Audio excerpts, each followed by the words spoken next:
Ya, halo, senang sekali nih. Apa kabar? Saya harap saya menjumpai pemirsa yang ada di rumah dalam keadaan yang baik tentunya. Dan kali ini Koko hadir dengan narasumber yang pasti yang so kenal, apalagi yang mencintai dunia teater ini pasti sudah kenal sosok di balik layar, sang sutradara, sang penulis naskah ya.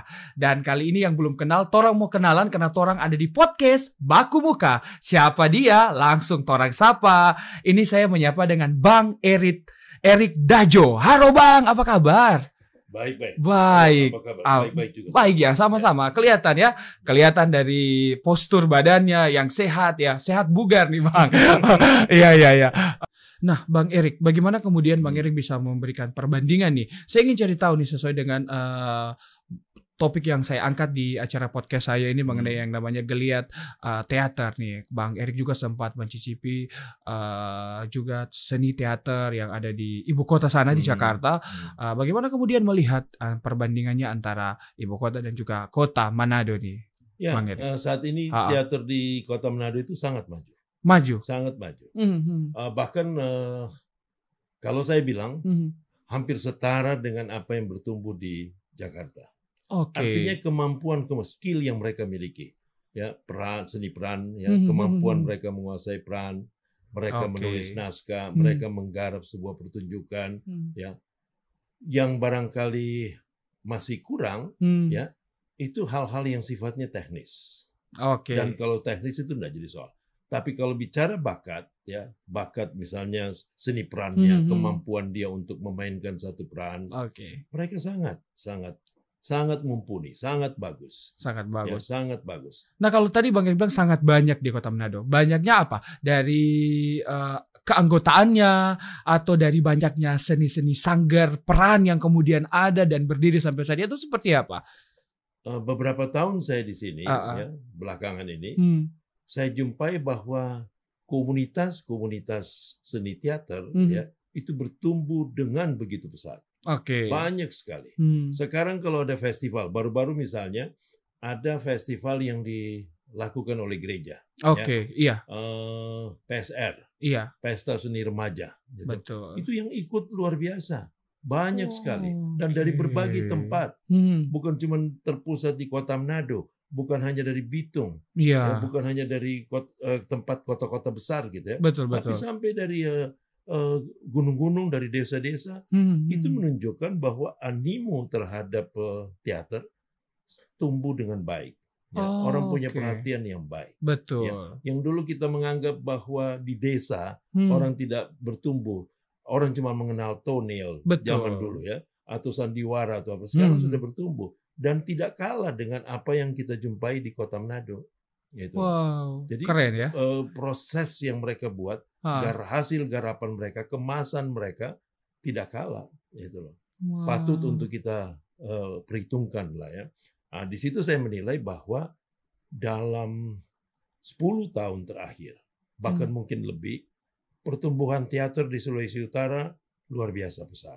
Wih, keren. Saya bangga, cukup besar ya. Nah, tadi Bang Erik juga sempat bilang bahwa kemudian hal-hal demikian seperti perlombaan yang kemudian menjadi konsentrasi yang istilahnya ini mengangkat bahkan mengasah kemampuan bagi mereka yang kemudian tertarik dalam seni peran atau teater tersebut. Nah, hal-hal demikian memiliki apa ya? Bisa dikatakan dorongan lah ya untuk kemudian merangsang para pelaku seni peran ini untuk lebih kreatif dalam membangun setiap cerita, membangun setiap peran yang kemudian mereka bangun. Melihatnya seperti apa, Bang Erik? Ya, pada mulanya kan adalah talenta. Iya. Ya, minat, ya, niat dia pada mulanya. Mungkin kalau tidak ada yang dia lihat, tidak ada yang dia bandingkan, tidak ada yang bisa mengganggu ya pandangan dia. Betul. Ya, mungkin talenta yang dia miliki akan tenggelam. Tapi setelah dia lihat dan dia bandingkan, lalu muncul inspirasi buat dia. Ya, ketika itu muncul, maka dia mulai terjun ke dalamnya. Pada mulanya mungkin dia cuma ikut-ikut biasa. Betul. Tapi lama-kelamaan ya dia mengikuti proses kreatif dalam berteater itu. Dia menemukan dirinya di sana. Karena inti berteater itu sebetulnya Ya, bagaimana kita menemukan diri kita di dalam sana. Iya. Ya, itu sebetulnya inti yang paling pokok. Bukan teater itu kan bukan hanya bagaimana kita menampilkan sesuatu ya, atau menampilkan seni pertunjukan di atas panggung. Tapi bagaimana kita berproses secara kreatif untuk menemukan berbagai kemampuan yang ada dalam diri kita. Oke. Itu dia menggali semua. Keren. Maka itu ada orang berteater, tapi dia tidak terlibat di atas panggung. Dia cuma ada di belakang panggung. Oke. Ya. Ketika dia keluar ketika dia berada di tengah-tengah kehidupan sehari-harinya, banyak hal yang bisa dia lakukan. Karena proses kreatif yang berlangsung dari satu penggarapan telah melahirkan banyak ide, banyak inspirasi, banyak kemampuan di dalam diri dia. Dia bisa kerja di mana saja. Coba lihat, banyak teman-teman teater, anak-anak muda teater sekarang, dia ada di berbagai ruang. Iya. Dia hidup di bilik-bilik yang ada di tengah-tengah komunitas masyarakat. Dan datang ke rumah kopi dia ada di sana, datang ke sini dia ada. Kita ketemu di mana-mana. Betul. Nah, di sana kita melihat bahwa proses kreatif yang bertumbuh di dalam teater telah mendewasakan seseorang, telah membuat seseorang memiliki banyak kemampuan, banyak kemungkinan untuk dia kembangkan dari dirinya. Wow. Nah, ini yang saya mau bilang bahwa jangan cuma lihat teater sampai pada panggung pertunjukan. Betul. Apa yang kita dapat dari sana itu hanya sementara. Tetapi sebetulnya di balik itu ada banyak sekali eksplorasi yang dilakukan terhadap diri kita.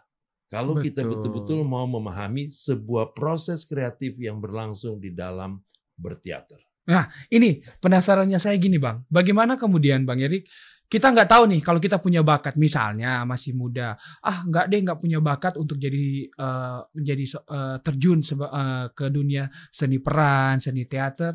Tapi kadang-kala ada gejolak yang kemudian kita tanpa kita sadari itu memanggil kita sebenarnya ke sana. Tapi kita nggak punya bakat tuh. Gimana tuh bisa menyadari kemudian ini loh panggilanmu untuk terjun dan ambil bagian dalam seni peran. Gimana tuh, Bang? Menemukannya. Dari mana kita tahu kita tidak punya bakat? Malu mungkin. Atau nggak bisa mengeksplor mungkin gitu. Kalau kita tidak pernah terjun dan melakukan eksplorasi terhadap berbagai kemampuan yang ada dalam diri kita, kita tidak akan pernah tahu kita punya bakat apa. Betul, ya. Maka di dunia yang sudah maju seperti sekarang, yang penuh dengan tantangan, di mana terbuka berbagai kemungkinan untuk bertumbuh, maka jalan satu-satunya hilangkan malu. Kan yang ada di dalam kan gejolak yang tadi seperti Koko bilang. Ada gejolak. Ada gejolak. Kenapa gejolak itu nggak diwujudkan dalam sebuah proses? Apalagi di dalam kesenian, ada proses kreatif. Artinya proses yang berlangsung secara merdeka, secara bebas. Tidak ada yang mau melarang. Sepanjang kamu melakukan eksplorasi habis-habisan tentang dirimu, maka kamu akan menemukan banyak hal, banyak kegunaan, banyak manfaat yang tidak hanya untukmu, untuk orang lain pasti akan dapat. Untuk lingkunganmu, untuk orang di sekelilingmu, untuk masyarakat. Itu loh. Jadi bagaimana kita tahu kita tidak punya bakat kalau kita tidak melakukan eksplorasi, kita tidak terjun, kita tidak membuka diri. Kita tidak memberi diri kita dalam sebuah proses secara kreatif. Memberi diri dong ya? Memberi diri harus. Nah, sekarang di dunia yang sudah begitu maju kok, kalau kita tidak memberi diri, kita akan tertinggal. Kita akan musnah, kita akan tenggelam. Kita tidak akan terpakai. Nah, yang saya sebut tadi dalam kaitan dengan hati yang gembira adalah obat yang manjur. Lakukan kehidupan ini, jalani kehidupan ini, ziarahi kehidupan ini dengan hati yang gembira. Tidak perlu curiga, tidak perlu berpikir positif ke depan. Maka banyak hal yang akan kamu dapat. Dengan banyak hal yang akan kamu dapat, manfaat yang kamu dapat, itu udah jadi obat yang manjur. Dan kamu tidak akan pernah sakit. Betul. Bahkan manfaatnya bukan hanya pada diri kita. Itu yang tadi saya bilang. Iya, luas. Lingkunganmu, sekelilingmu, betul. Orang-orang di sekitarmu, bahkan masyarakat dalam ini dia yang besar. Betul. Wow, keren ya. Jadi seni peran ini mencangkup banyak hal sebenarnya. Banyak sekali. Waduh. Banyak sekali. Oke. Dia belajar sendiri. Iya. Dia mematangkan dirinya. Dia membangun kemampuan dia untuk berperan. Iya. Memerankan satu tokoh misalnya. Iya. Tapi kan kemanfaatannya kan bukan untuk dia saja. Betul. Buat penonton yang datang melihat. Penonton yang datang melihat ini kan dia menemukan banyak hal. Dia merenungi. Betul. Ya, sama seperti prinsip teater. Teater itu kan sebetulnya alat refleksi. Ya. Tempat di mana kita melihat diri kita. Nah, kalau perannya dia bagus, kemampuannya dia begitu baik, mumpuni.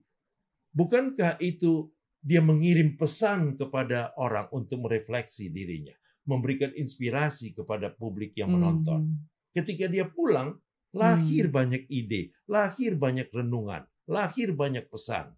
Yang nanti secara bergelombang dia akan sampaikan itu kepada orang di sekitar dia, sekeliling dia. Bagi pengalaman. Iya, betul. Dia. Ngapain berteater? Apa untungnya berteater? Buang-buang waktu kata banyak paradigma ataupun anggapan orang yang kemudian memikirkan hal-hal tersebut. Kemudian apa tanggapannya, Bang Erik? Saya berupaya untuk tidak membantah. Oke. Dia punya hak untuk berasumsi, dia punya hak untuk berpendapat, nggak perlu membantah. Tapi saya selalu bilang kepada diri saya dan kepada siapapun yang saya bina, ya, buktikan, tunjukkan, lakukan, lakoni. Keren. Kamu lagi bersiara dalam kehidupan ini. Hidup ini adalah tempat di mana kita bersiara, memaknai kefanaan kita, memaknai kehidupan ini. Buktikan bahwa apa yang kamu lakoni, ya, bermanfaat buatmu dan pasti bermanfaat buat orang lain. Wis, keren. Saya kasih tepuk tangan dulu nih. Keren. Iya. Nggak disimpan sendiri ya kan? Jangan. Kita bagikan untuk orang lain juga. Setiap orang teater, bahkan untuk semua. Ketika kamu punya dan ketika kamu anggap bahwa ini baik, bermanfaat buat kehidupan, jangan diamkan di dalam dirimu, di dalam kepalamu, tetapi bawa dan berikan kepada semua orang. Biar bermanfaat. Supaya bermanfaat. Betul. Kebaikan itu harus dibagi kepada siapapun. Jangan pelit-pelit ilmu. Tidak. Bahkan kepada orang yang tidak menyukaimu, bagi juga kebaikanmu itu. Keren. Ada pesan moral ya di sini. Pasti. Betul ya. Iya. Dengan begitu, maka kembali ke saya bilang tadi. Iya. Dengan begitu, mau sakit? Enggak, karena dengan begitu kamu melakukan siara kehidupan ini dalam kegembiraan. Betul. Dengan hati yang gembira. Betul. Maka kamu tidak akan pernah sakit. Iya, betul ya kan. Karena dilandasi dengan nilai ketulusan tadi, gitu ya kan? Itu dia. Iya. Tulus, memberi dengan ikhlas, suka hati, ya, memberi dengan sukacita, betul. Ya, dengan kegembiraan, maka pasti yang ada semesta ini merangkummu, memelukmu dengan cinta. Betul. Dan kamu tidak akan pernah sakit. Wis, keren. Dia belai kamu terus. Betul. Dia berikan sukacita kepada kamu terus, sehingga hatimu gembira. Iya, betul. Kalaupun nanti ada sakit, tetap dia berikan sehingga sakit itu tidak akan kamu rasakan. Nah, Bang Erik kalau bicara soal ini kan bisa dikatakan Bang Erik ini sebagai seorang bisa dikatakan empunya, gurunya nih ya, karena udah melalang buana ke sana ke sini, membuat banyak pertunjukan dan lain sebagainya. Kalau melihat minat dan kecintaan masyarakat Sulawesi Utara untuk terjun dan kemudian mencintai seni peran atau teater ini, minat gimana nih Bang Erik? Sangat diminati. Saya bilang tadi, sangat diminati. Hampir semua sekolah di Sulawesi Utara yang saya datang, betul. Ya, tidak hanya di Kota Manado, tidak hanya di Kota Bitung, Tomohon, tapi sampai ke pelosok-pelosok, ya, di Bolang Mongondo, di Sangir, ya. Mereka setidaknya punya kelompok-kelompok teater. Walaupun mereka bikin sendiri, mereka tumbuh sendiri. Ada guru kesenian atau ada orang yang mungkin di sana dipanggil untuk melatih mereka. Betul. Tumbuh. di sana saya melihat bahwa minat mereka ada. Sangat banyak. Banyak ya? Banyak sekali. Wow. Itu kalau saja sekarang misalnya memegang regulasi itu kan Dinas Kebudayaan. Iya. Ya, Dinas Kebudayaan misalnya mau dan bekerja sama dengan Dinas Pendidikan, lalu membuat semacam ini dia atau sama seperti yang Balai Bahasa selalu bikin. Iya. Ya, bikin ada festival teater tingkat SMA. Betul. Itu yang datang dari Bolangmondo, dari Sangir, dari Bitung, dari berbagai wilayah yang jauh dengan Kota Manado. Banyak bibit-bibit baru lah ya kan? Bibit-bibit baru. Cuman sekarang lagi entah kenapa, ya mungkin karena tahun politik jadi lagi nggak ada. Biasanya setiap tahun ada dan banyak sekali yang datang. Gitu. Apalagi kalau di bulan bahasa kalau nggak salah ya, bulan bahasa biasa. Di bulan-bulan seperti sekarang. Iya betul. Sekarang saya nggak dengar gitu ya. Iya. Nah, jadi kalau bicara soal minat, banyak sekali. Banyak. Ya, banyak sekali. Melihat kata Bang Erik tadi banyak sekali. Bagaimana kemudian melihat apakah mereka sudah terasa, udah profesional atau masih amatir nih?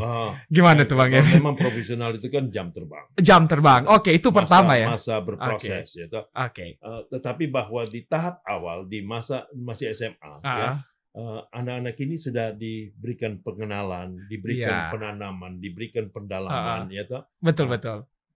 Diharapkan nanti ketika mereka keluar dari SMA, ya toh, apakah mereka bertumbuh ketika dia kuliah atau mereka bertumbuh masuk dalam komunitas sanggar dan lain-lain, lalu mereka bertumbuh di sana. Di sana baru mereka bisa memetik manfaat, misalnya menjadi profesional, atau dia cuma mau sekedar saja gitu. Iya. Tergantung nanti.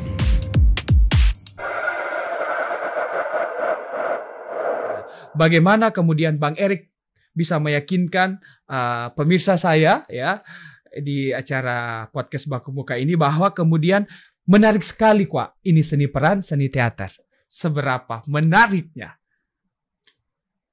Hidup itu kan seperti saya bilang tadi, siara. Oke. Maka karena dia sebuah siara, maka dia mengandung banyak kisah, banyak hal yang orang pengen explore, yang orang pengen tahu, yang orang pengen renungi, ya, pengen simak, ya, sehingga karena memang hidup itu sudah menuntut seperti itu, betul, ya, maka banyak orang ketika berhadapan dengan sebuah pertunjukan, dia pengen mengikuti tahap demi tahap dalam sebuah pertunjukan. Betul. Nah, itu satu. Buat mereka yang sudah senang pada pertunjukan. Iya. Kepada mereka yang mungkin belum terlalu senang pada pertunjukan, ya toh,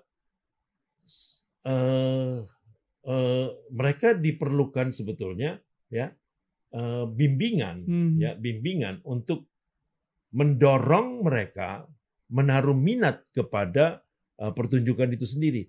Kelemahan di Sulawesi Utara itu begini. Pertama, satu, tidak ada gedung kesenian. Di Bitung ada? Bitung ada. Iya. Tetapi maksud kita Sulawesi Utara Manado. Manado tidak punya gedung kesenian. Bagaimana di Bitung punya gedung kesenian, tetapi cuman komunitas tertentu saja yang bisa menggunakan. Oh, itu loh. Nggak terbuka untuk umum. Ya toh, tidak sebebas itu. Nah, di Manado ada gedung kesenian Pingkan Matindas, tetapi gedung kesenian itu tidak dikuasai oleh seniman, ya toh, dikuasai oleh ormas, dan gedung kesenian itu sudah dalam keadaan yang tidak bagus, tidak layak. Artinya pemerintah sendiri kurang memberikan perhatian terhadap gedung kesenian itu untuk misalnya merenovasi, ya toh. Akhirnya ini teater-teater banyak pentas di berbagai tempat, di rumah kopi, di mana, di ini dia. Itu loh. Tidak disiapkan, tidak difasilitasi ya oleh pemerintah. Harusnya Dinas Kebudayaan menyiapkan itu. Betul. Ya, dia harusnya menumbuhkan gedung kesenian Pingkan Matindas, mengambil alih gedung kesenian Matindas, menumbuhkan gedung itu supaya dia menjadi tempat untuk mementaskan berbagai pertunjukan kesenian. Ini kan enggak dibiarin saja begitu. Iya. Ini jadi perhatian semacam ini yang dirasa oleh para seniman kurang. bisa dikatakan dengan keterbatasan yang Bang Erik sudah sampaikan tadi, bagaimana kemudian para kelompok sanggar ini bisa kemudian mengekspos kemampuan sanggar mereka yang dimiliki, sanggar seni lah dari berbagai hal, dari berbagai kota, dari berbagai daerah yang ada di Sulawesi Utara untuk bisa tampil gitu di tengah keterbatasan tersebut. Satu kelebihan masyarakat di sini. Apa tuh kelebihannya? Kelebihan. Ya. Oke. Mereka penuh inisiatif. Betul. Mereka tidak berharap, mereka tidak menunggu. Iya. Mereka kalau tidak ada gedung kesenian lalu mereka mati, tidak. Panggung pertunjukan. Panggung pertunjukan mereka bisa bikin di mana saja. Iya. Gitu. Di jalan, di lapangan, di kafe-kafe, ya di mana saja. Ini yang terjadi sekarang dan sudah bertahun-tahun terjadi. Saya aja sekarang membangun panggung sendiri di Pakoa, yaitu Wali Theater. Wali Theater. Wali Theater bisa dipakai oleh siapa saja tanpa bayar. Tidak bayar. Siapa aja mau pentaskan. Sudah berapa dalam 1 tahun berjalan ini sudah berapa pertunjukan dan berapa kegiatan saya lakukan di sana. Itu.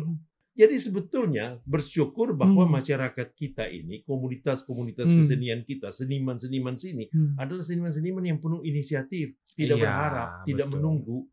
Ya, tidak sekedar hanya mengulur-ngulur tangan saja meminta-minta. Tidak. Mereka melakukan. Kreatif. Harusnya mereka ditopang, mereka didukung, mereka diberikan stimulasi yang baik gitu loh. Ya, ini yang kurang, ya. Ini yang kurang. Nah, saya berharap karena ada Dewan Kesenian yang nanti akan dilantik, mereka bisa menjadi mitra yang baik dengan dinas kebudayaan, ya, dengan penguasa, ya, toh, di dalam melahirkan program-program yang memajukan kesenian-kesenian di kota-kota di Sulawesi Utara. Itu yang saya berharap nanti. Ya, mudah-mudahan ya penguasa paham itu, ya, dan penguasa mau memberikan perhatian itu. Ini satu hal yang menurut saya sedih, ya. Saya dari tahun 80-an berkesenian sampai hari ini sudah berapa tahun itu? Ya. Sementara seluruhnya saya berkesenian itu sudah 40 dari tahun 77. Saya berkesenian. Jadi sudah berapa? 40 tahun, mau 50 tahun.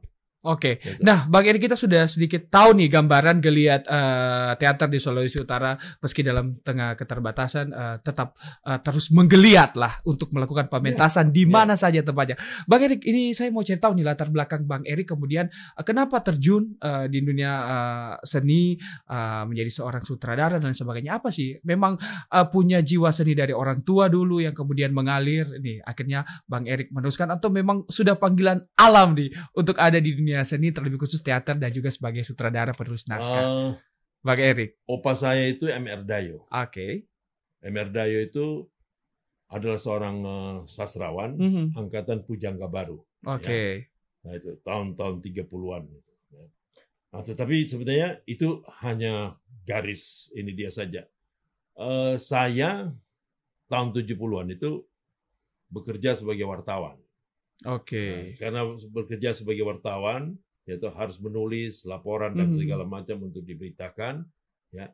Lalu bertemu dengan sejumlah orang, ada penulis, ada sastrawan, ada jurnalis, ada sutradara dan segala macam, ya kan.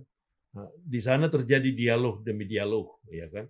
Nah, dari dialog demi dialog itulah yang kemudian membangun minat dalam diri saya, ya mungkin ya sampai sekarang saya pun bertanya-tanya apakah saya betul-betul berminat di dunia teater ini.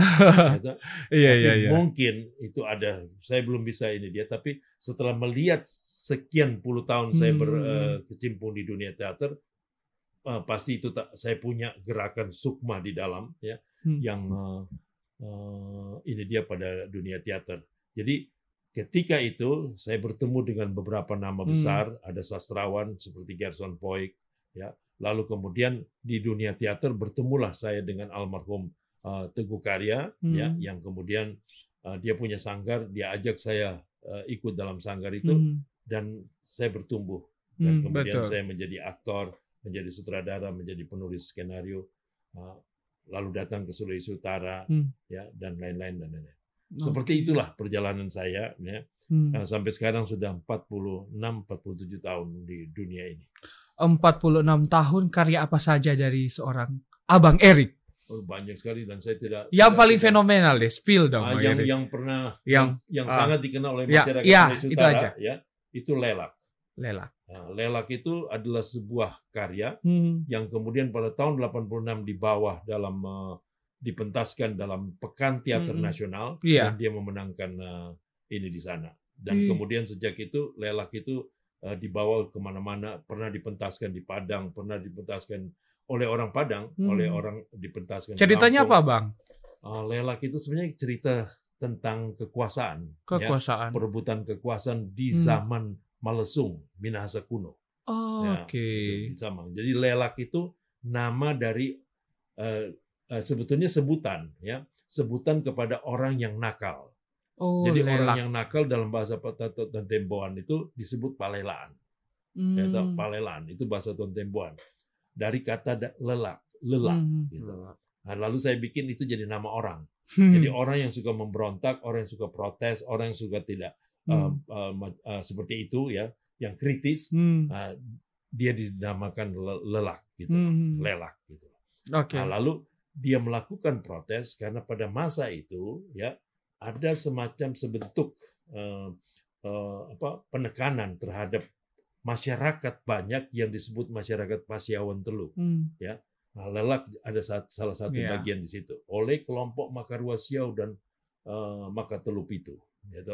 Kalau dalam masyarakat Minahasa itu kan ada strata, ada kelompok Makarwasiau. Itu sebenarnya bukan strata, tapi sebetulnya itu Makarwasiau itu adalah kelompok yang mengatur adat dan kepercayaan. Makatelu Pitu itu adalah kelompok dalam masyarakat yang mengatur tentang bagaimana jalannya pemerintahan, keamanan dan segala macam. Lalu masyarakat banyak itu disebut Pasiawan Telu. Gitu. Jadi bukan serata, bukan yang paling tinggi itu Makarwasiau, enggak. Itu sebetulnya hanya untuk, kalau bicara adat kepercayaan, Makarwasiau. Kalau bicara untuk pemerintahan sehari-hari siapa yang urus, maka itu Makatelu Pitu. Gitu. Oke. Nah, jadi kelompok orang yang disebut dengan walian, itu ada pada Makarwasiau. Nah, mereka yang memimpin agama, memimpin upacara, memimpin upacara-upacara adat, kepercayaan-kepercayaan. Kalau misalnya Tonaas, ya toh, misalnya Waranei, ya toh, itu ada di Makatelu Pitu. Nah, mereka yang mengatur pemerintahan, mereka yang menjaga keamanan kita, gitu, dan lain-lain. Sang kesatria. Lalu lahirlah tokoh Lelak yang memberontak karena ada tekanan dari Makarwasiau dan Makatelu Pitu pada rakyat. Maka lahirlah itu. Maka itu dalam sejarah Watu Pinawetangan dulu ada satu catatan pada masa itu ada pemberontakan Pasiawan Telu. Pemberontakan Pasiawan Telu itu adalah pemberontakan masyarakat banyak. Gitu. Dan mereka berontak lalu kemudian mereka memprotes apa yang terjadi pada masa itu. Maka itu lalu terjadi musyawarah Watu Pinawetangan yang dipimpin oleh Mountu-Untu itu. Dan seterusnya. Itulah sekilas tentang Lelak. Lalu saya bikin itu dalam bentuk drama panggung. Ya, dimainkan oleh aktor-aktor yang bagus. Salah satu Papa Nialo itu. Ya. Sukses dong ya? Sukses. Ya, itu datang pentas di Pekan Teater Nasional. Menang di sana ya, dan diberitakan oleh banyak media, ya. Malah setarakan pertunjukan itu sama seperti pertunjukan tokoh-tokoh di Jakarta, ya. Nah, sejak itulah Lelak itu sampai sekarang dibawa-bawa kemana-mana, dipentaskan. Bahkan beberapa tahun, baru 2-3 tahun yang lalu dipentaskan lagi, dan saya datang menontonnya. Di beberapa kota di Indonesia Lelak itu sudah dipentaskan. Wow, keren. Dari karya tersebut kemudian mengangkat nama Bang Erik. Atau bukan hanya saya. Bukannya Bang Erik. Sulawesi Utara terutama. Oke. Pada tahun 86. Ketika kami datang ke Jakarta, ya, datang rombongan, ya, teater datang ke Jakarta untuk ikut Pekan Teater Nasional. Itu orang-orang di Jakarta tuh bilang, emang ada teater di Sulawesi Utara? Itu begitu. Jadi kita disambut dengan ada teater ya di Sulawesi Utara. Mereka kaget, mereka nggak percaya. Nggak percaya. Belum tahu aja dia. Maka ketika kami pentas, baru mereka sadar, baru mereka tahu. Ternyata ada. Dan koran Kompas pada waktu itu bikin headline. Bikin headline tentang Lela. Oke. Oke Bang, kita jeda dulu. Ada Neng Sur. Kita minum dulu ya, Bang. Iya, ini ada kopi ya Bang. Iya, sesuai requestan, gulanya dikit. Udah dibuat gulanya dikit ya Neng Sur. Iya, oke. Kopi. Iya dong. Kopi TVRI ini asli loh Bang. Ini dibuat langsung kopinya TVRI. Boleh dong Bang. Iya. Kita nyoba. Namanya, ya? Betul Bang. Enak. Wow. Memang TVRI juga selain punya siaran yang banyak ditonton, juga punya kopi TVRI, Bang. Ini Abang aja belum tahu. Kopi Bali nih. Masa sih, Bang? Enggak, kopi TVRI. Iya, tapi dari Bali nih. Dari Bali. Rasa Bali karena Abang pinter banget. Dia orang Bali. Oh iya, Abang pinter banget. Pasti. Oke. Kopi Bali. Oke, Abang. Saya sangat suka kopi Bali. Oke. Saya lama tinggal di Bali, jadi saya tahu. Oke, Abang.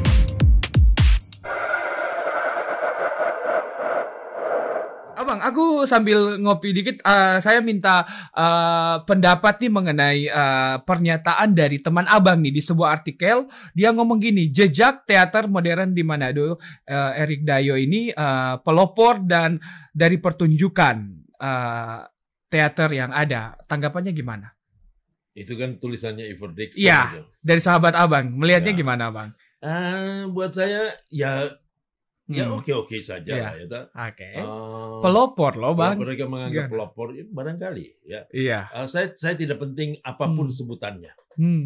Karena buat saya sampai hari ini, misalnya saya bikin panggung, biaya sendiri, tidak ada siapapun ini biaya. Dibantu oleh teman-teman ya. Ketika saya mau bikin panggung teater dengan tribun ya, dengan tribun sekitar 200 orang itu ya di Papua itu pakai duit saya. Lalu teman-teman tahu, ada teman di Manado, ada teman di Balikpapan, ada di Jakarta, ada di Surabaya, ada di Bali. Rick, bikin apa itu? Gue bikin panggung. Gitu loh. Kenapa? Ya di sini kan susah, nggak ada gedung kesenian, nggak ada ini, kita mau berekspresi nggak bisa. Gitu. Duit dari mana? Ya duit gue lah. Asik. Teman-teman ini dengan sukarela, aku bantu dong. Jadi mereka bantu. Ini teman-teman. Rasa terpanggilnya ya kan? Ada dari Tahuna, ya ada dari Balikpapan, dari Jakarta, dari Surabaya, Bali, Makassar. Itu aku bantu dong. Dan mereka bantu begini. Butuh semen berapa? Butuh pasir berapa? Butuh. Wih, keren. Nanti teman-teman podcast bisa main di tempat Abang Erik dong? Bisa dong. Oke ya. Bisa. Nanti kita atur waktu ya. Betul, atur waktu. Iya. Kita bisa. Nanti saya juga bikin kopi saya di sana. Oke. Nanti kita rasa ya. Dengan pisang goreng. Iya, oke. Kopi kita enak dong. Kopi enak TV. Lah. Kopi Bali. Ini dia. Kopi Bali nih. Abang ini gimana sih?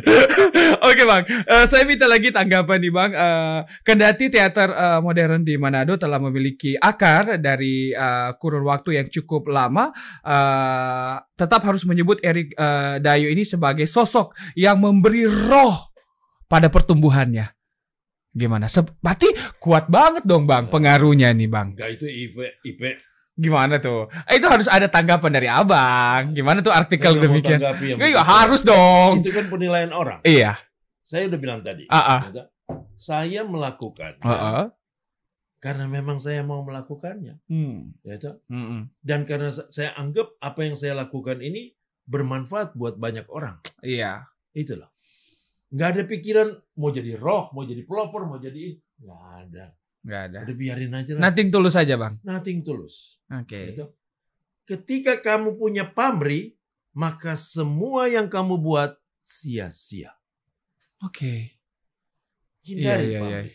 Betul. Ketika kamu punya pamrih, maka hatimu yang gembira itu tidak akan menjadi obat yang manjur. Oke. Jangan ada pamrih dalam hidup ini. Oke, Bang. Tuhan aja nggak berpamrih kok. Iya gitu. Iya. Makanya hati yang gembira adalah obat yang manjur, itu sebetulnya esensinya. Jangan ada pamrih loh. Oke ya Bang. Iya. Berpikir jangan selalu positif. Ya, berpikir aja selalu positif. Jangan curiga orang. Iya. Ya, jangan ngedumel, jangan mengeluh. Oke. Ya, nggak usah mengeluh. Memang begitu tuh hidup. Nggak mau mengeluh bagaimana lagi. Iya. Iya. Jalani aja. Jalani saja. Ikut arus. Saja. Ikut arus. Lakoni saja. Iya. Itu. Oke. Ngan akan sampai di satu titik di mana ngan akan petik buahnya. Betul. Kalau ngan tidak begitu, tidak ada titik yang bisa ngana singgahi lalu ngana petik buahnya. Maka yang ada terus ngana kecewa. Betul. Siapa yang bisa obati dirimu? Ya dirimu sendiri. Nah, saya mau ke Lelak lagi nih, Bang. Saya dapat bocoran artikel lagi nih. Lelak sebuah drama dengan latar sejarah dan budaya Minahasa. Lelak yang disutradarai oleh Bang Erik ini juga memenangkan Festival Teater Indonesia di tahun 1980-an. Ini merupakan awal karir Bang Erik yang kemudian ini ya apa ya bisa dikatakan sebagai motivasi untuk lebih lagi melahirkan beragam hasil karya Bang Erik. Atau ya, gimana? Pondasi pertama. Oke. Ya. Lelak. Barangkali benar ya. Oke. Ketika melihat Lelak, lalu kemudian dia mendapat tanggapan seperti itu di Jakarta, dan teman-teman di sini juga menyambut seperti dengan itu. Baik ya. Itu memotivasi saya untuk terus berbuat dan terus berbuat. Oke. Jadi kalau bilang itu sebagai motivasi, betul. Ya, salah satu motivasi saya. Ya. Selain ya seperti yang tadi saya bilang. Iya. Karena saya melihat teater itu banyak kegunaan untuk kehidupan ini. Misalnya, ada orang pemalu. Ada orang tidak percaya diri. Iya. Ada orang yang sedikit dia lihat kiri, lihat kanan. Orang bilang insecure. Iya. Saran kita, mari masuk teater. Kita bisa bikin ngana sampai tidak pencemburu, nintau malu, tapi positif bukan malu. Iya, betul. Itu loh. Dulu kita bilang begitu. Mari bergabung dengan saya. Oke. Kamu bisa ngomong dengan perbandaran yang oke di atas panggung. Mari saya bikin. Dan banyak sudah jadi. Banyak. Di tempat saya bisa melahirkan juara pidato tingkat nasional. Ada 2 orang saya bikin jadi juara pidato tingkat nasional. Donna Keles dan Livy Allow. Oh ya. Mantan penyiar juga. Ya. Dan juga pernah juga ketua KPU. Ya. Iya, Livy Allow. Iya. Livy Allow. Oke. Itu buat tangan dari Abang Erik dong. Ya.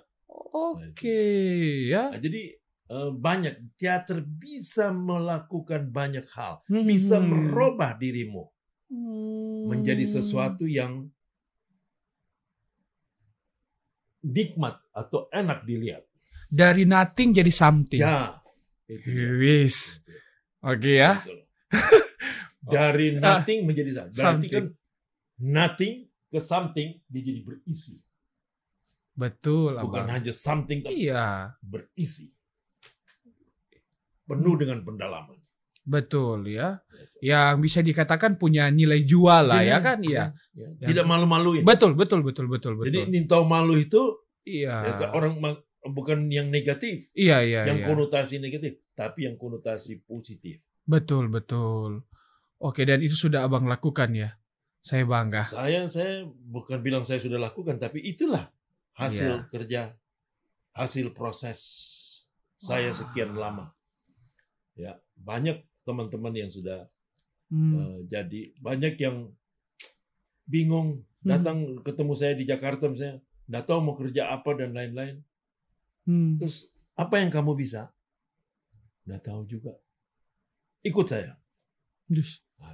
Berbuat. Tiba-tiba ada yang jadi penulis, ada yang jadi pelukis, ada yang jadi kerja di TVRI, kerja di TV swasta karena bekerja di belakang layar sebagai penata artistik. Oke. Ada lagi ya, yang tidak sekolah, cuma tamat SD, kelas 6 nggak tamat. Datang ke Jakarta. Iya. Datang ke Jakarta.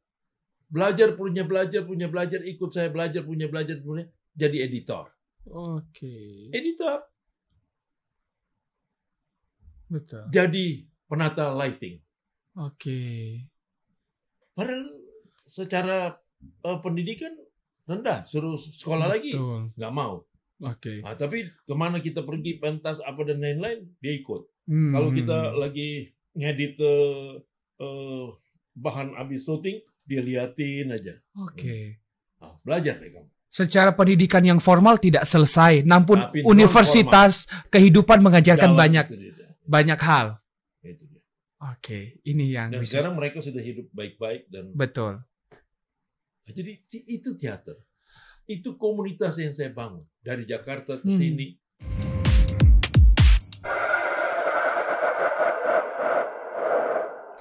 Oke, Abang perlu nggak gini Bang? Ada yang kemudian punya anggapan nih, mungkin saya juga mewakili mereka.